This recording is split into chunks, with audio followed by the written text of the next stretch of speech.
Okay, so when creating your resume, the first step is identifying your target audience, which varies depending on the level of the role that you're applying to. Understanding the demographics and preferences of potential employers is crucial. Let's get stuck in and have a look at the different levels of roles that you may be applying to. For entry-level positions, focus on showcasing your enthusiasm, willingness to learn, and foundational skills. Research the company's culture and values. What do they prioritize? Is it innovation, teamwork, sustainability? Whatever it is, aligning your resume with these values is going to make a significant impact. For mid-level roles, highlight your proven track record, relevant experience, and specific skills that meet the job requirements. Understanding the specific needs and requirements of the hiring managers or recruiters is important. What skills and experiences are they looking for?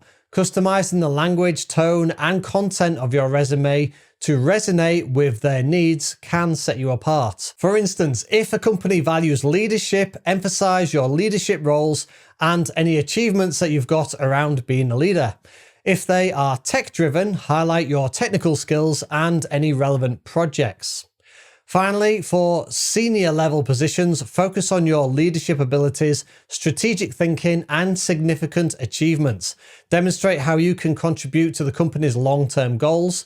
Align your resume with the company's strategic vision and highlight your ability to lead teams and drive results, preferably with a proven track record. As it's a senior role, you should have the experience, and that's really what they're looking for at this level.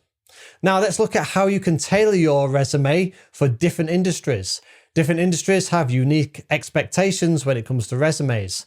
Start by researching industry-specific keywords, or otherwise known as buzzwords. Also look at the industry-specific skills and qualifications that you're going to need. These are often the terms that the recruiters are searching for, so including them in your resume is going to help you to get noticed.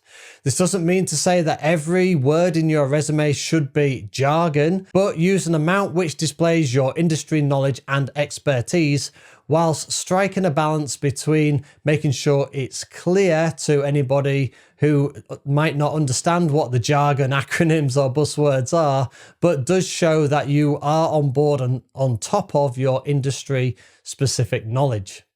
So, customizing your resume format and structure to match industry standards is also important.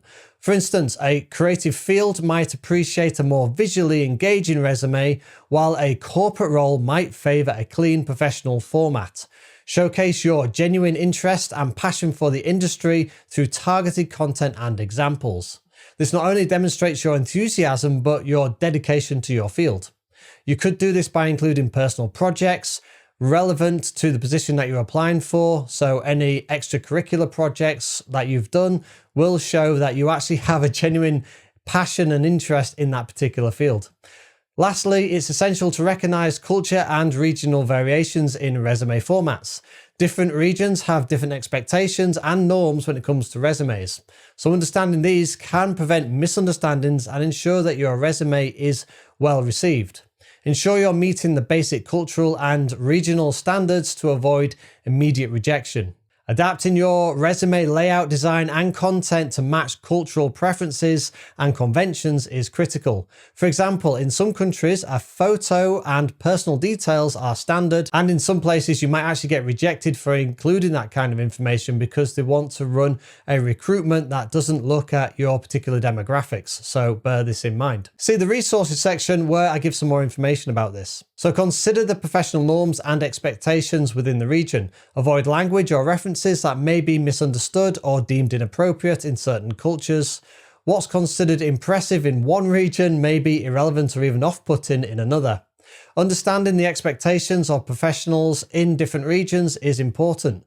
Seek feedback from local professionals or mentors to ensure your resume is culturally appropriate and effective. Now, of course, this is extra important with online working and offshore working. So if you are picking up work in the gig economy and you are actually trying to get work in different countries, then do pay attention to the cultural norms and expectations when it comes to your resume. As I say, looking for mentors can be good, maybe even going to recruiters in those countries can offer really good tips on local preferences and what to do, and also importantly, common pitfalls to avoid.